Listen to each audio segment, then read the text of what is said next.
pulling out the big guns today. Another video started in a parking garage in downtown Chicago, but John and I are not going after perch today in Navy Pier. No. We're going after a species fish that I've never targeted and I've never caught. You've only caught him a handful of times, correct? I've probably caught like 20 in my entire life. You know, when we were perch fishing, we'd heard, like, you called it chitter chatter. That's a great word because there's so many people on this pier. You just hear conversations. We're not eavesdropping. There's just so many people out there that you hear the chitter chatter, the pitter patter. And we heard The pitter patter is like a little mouse scurrying across the floor. It rhymed. I thought it sounded cool. Didn't sound cool? No, well, we're gonna roll with it. A lot of people had been catching lake trout accidentally while they're perch fishing. We assume that these greasy lakers are coming in to eat the perch. Do we have a long enough net? Oh, wow. You're really gonna have to stretch those arms if we get one. Okay, I'll hold on to your ankles. Somebody will hold on to your ankles. I got it. Now, if we hook one of these things, I'm making fun of the net. I'm not making fun of the net. I'm kind of worried about the net because it's an 8-foot drop from where we're standing to the water. So we might actually have to get held by the ankles to net this lake trout. But how we're going to target these guys, again, we don't really know what we're doing with lake trout. So we've got a wide arsenal. We have lipless crankbaits. I've got a blade bait tied on to start out with. What's on your spinning rod? Just a little whatever. Just a little. A little whatever. A little jig and wrap. A jig and wrap, and then for the grand finale, we got some spoons, and I have swim baits because, yeah.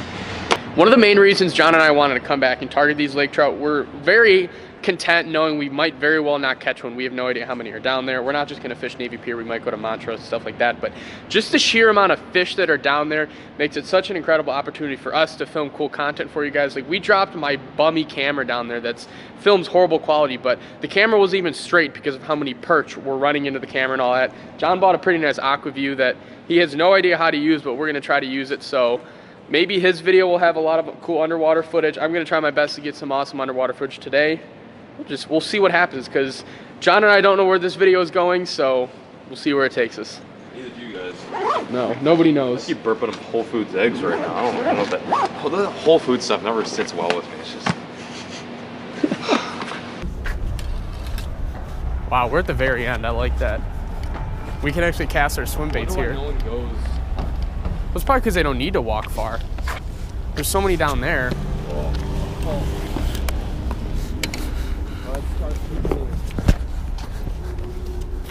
Just scoot in.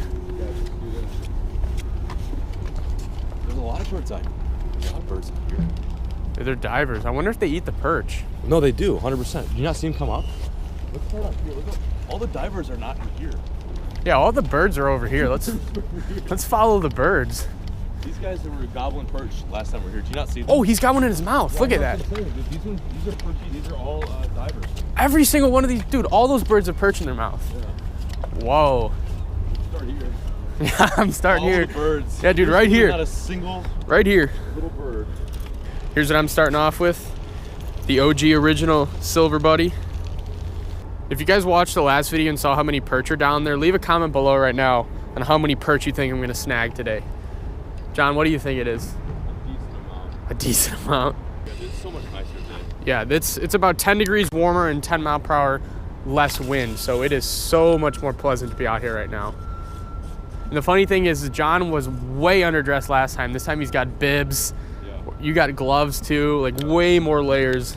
These things fight hard, right? Like they're gonna smack it. There will be no question. Yeah, they fight hard. You see any videos? No perch. John's got the underwater camera.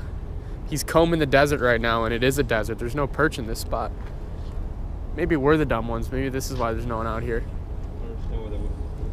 The birds are just getting perched, though, so they're around. Maybe they're just not in this exact spot. I think they're out. It's just all sand down there, right? All sand back there. Hey, John, do me a favor real quick. What? Take that net, extend it all the way, and see if you can reach.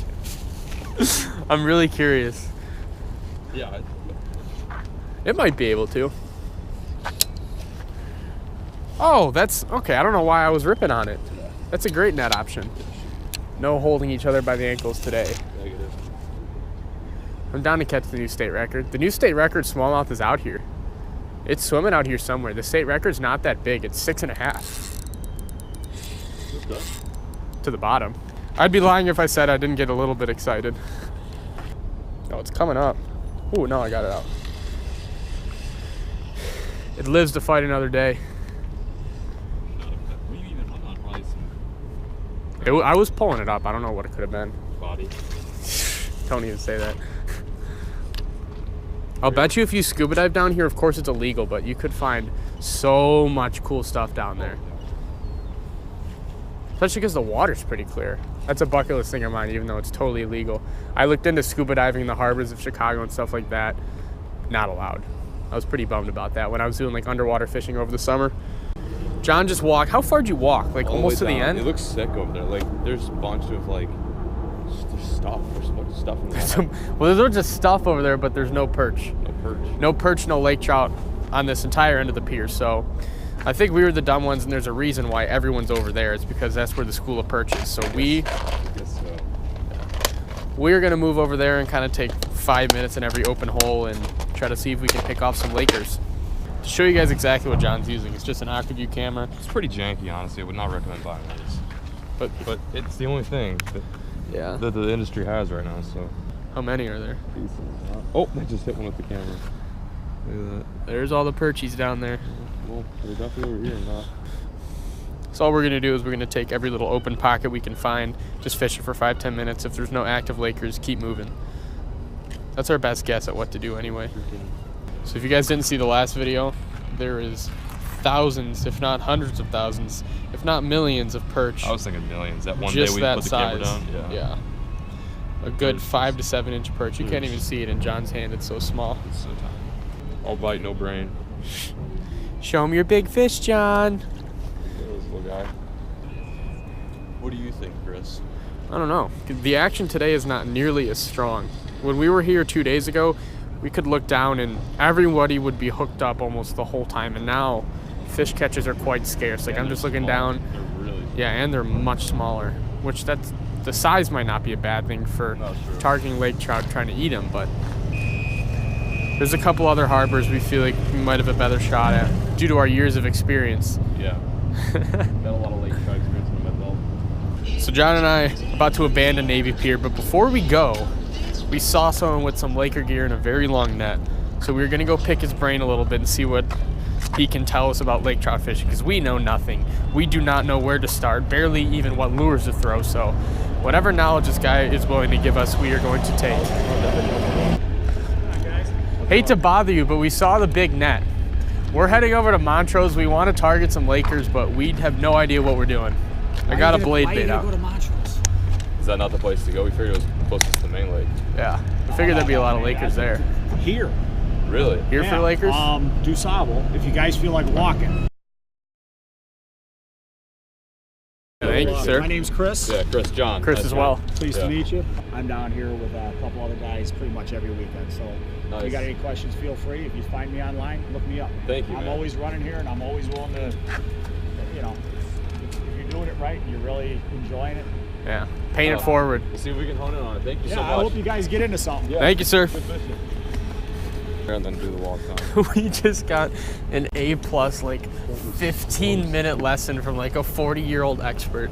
That guy was so nice. That guy's the definition of dialed. Wow. Everyone here is so nice. I love fishing in downtown Chicago. Dude. Very It's such a welcome. diverse fishery too. Can't really talk to a person more informed than that. He said that if we want Lakers to come to this part of the pier, just vertical jig these big pilings. So that's what we're doing right now.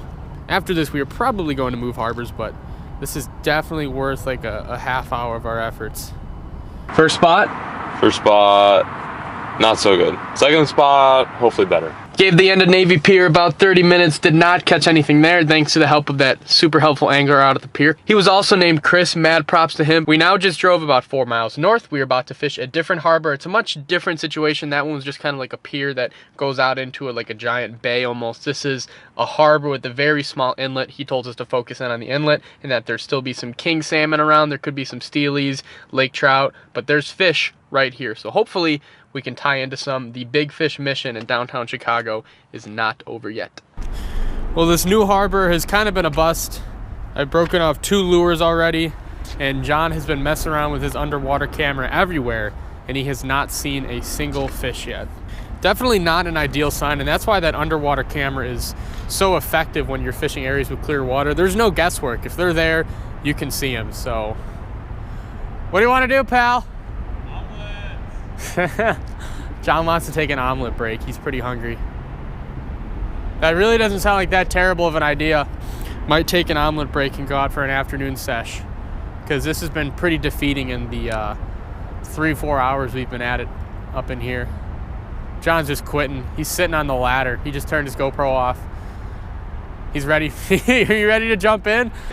Well, in a little bit of a turn of events, I am home now. As you can tell, we unfortunately did not catch any lake trout on the day. That was a total failed mission. I just drove it took me 2 hours to drive 20 miles home from downtown Chicago on the Friday before Christmas weekend. I'm probably super dark here. Hold on, let me change the light. There's no light in front of the fish tank, and that's what I want to show you guys real quick. But before I go show you a very large update with the bluegill fish tank in Bear Gills, because Bear Gills is very hungry in there, if that foreshadows to anything of what I'm about to tell you guys. Not a ton of productive fishing action in today's videos. John and I caught a bunch of little perch that I don't even think I'm going to show them in the video, because it's not really all that exciting. The last video was filled with little perch too. I don't want every video to be me just slaying fish. I don't want to be one of those guys that only posts a video when he crushes a fish, because I like to keep my channel real. This is not like... My YouTube channel is not like a highlight reel of all my fishing trips. It's more my real life experiences through all the fishing trips that I do go on. Unless a trip is just super not interesting or goes horribly wrong, then I'm not going to post it. But I thought this was a very interesting trip, given that I haven't really chased lake trout before, and I definitely will do it again. Now with the fish tank, I need to show you guys this, because I had 2 bluegill in this tank. One Bear Gills, and he was he's probably getting close to a 10-inch bluegill now. He's growing very fast. And he's growing very fast because he has a big appetite. I had another bluegill in there that was probably a 2-inch long bluegill. He was a pretty tall fish. He had at least an inch and a half of height on him. And we went to go feed the fish one day. And guess who's the only one in the tank now? Bear Gills, we are almost positive, has eaten that other bluegill. I've never heard of that before. I didn't know bluegill would eat other bluegill, but Bear Gills is a savage when it comes to food. As you can see, there's no way the bluegill would have jumped out at all. That filter is tiny. The bluegill would not have gotten sucked up. Here, let me change that light. There we go. The tiny bluegill's just gone. Bear Gills ate him. Didn't you? So Bear Gills is far more of a savage than we thought he was. He ate his friend in there, the tiny little bluegill we were calling Nemo. I mean, his mouth is tiny. I have no idea how he even got a bluegill in his mouth. There we go. He's gotten so big and so aggressive that we've gone to feeding him just whole big night crawls, as large as we can find. And he gladly eats 2 to 3 every single day. Since I've been showing the muskie so much, I know a lot of you guys were looking for an update on him. That small bluegill thing, him being gone just happened in the last couple of days. So this was a very new development. I didn't want to make a whole giant dramatic video about it, because obviously I have no proof that the bigger bluegill ate the smaller bluegill. It's just the smaller bluegill is gone, and I'm the only one that touches this tank. There wasn't a huge bulge in the big bluegill's belly or anything like that. I mean, he's so fat and thick that I don't even think he would. Look at that mouth. I don't know how he got a bluegill in. The reason I bring this up is asking if any of you have had a similar situation in a tank to where you've had a pretty big bluegill and then a small bluegill in a tank. Has the bigger one ever eaten the smaller one? Because I had never heard of this before. It's pretty crazy. So I hope each and every one of you enjoyed today's video. It was definitely a failed mission. It was a struggle on the lakeshore for me and John, but I thought it was pretty fun and entertaining. It's always a great time getting out and fishing with John. And to the lake trout that reside in Chicago, John and I are not done with you. We will be back.